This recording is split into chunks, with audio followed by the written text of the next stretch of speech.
አሁን ባለንበት ሁኔታ ድርጅቱ ያሰናበታቸው የፖሊት ቢሮ አባሎች ደግሞ ፖሊት ቢሮ ውስጥ የገቡበት ሁኔታ ነው።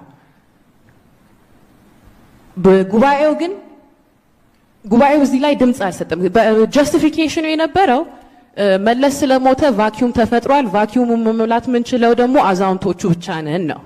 እሱን ስትሉ ጉባኤው አይደለም ቫኪዩም ይኑር አይኑር ምትሞሉት እናንተ አይደላችሁም ወጣቱ ነው ያፍርስ አያፍርስ እሱ ነው የሚሞላው ብሎ መልስ ሲሰጣችሁ ለምንድን ነው ያላዳመጣችሁት? ለምንድን ነው ተመልሳችሁ ፖሊት ቢሮ ውስጥ የገባችሁት የሚል ጥያቄ አለኝ።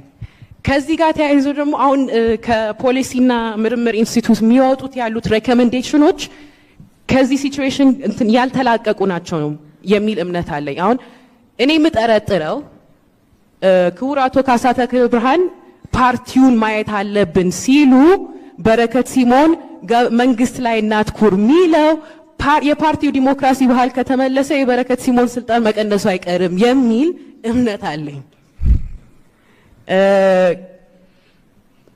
እዚህ ላይ እንትን አቦይ ስብሐት መለስ ሲሞቱ በጣም እኔ ሚስማማኝ ንግግር ሰጥቶ ነበር።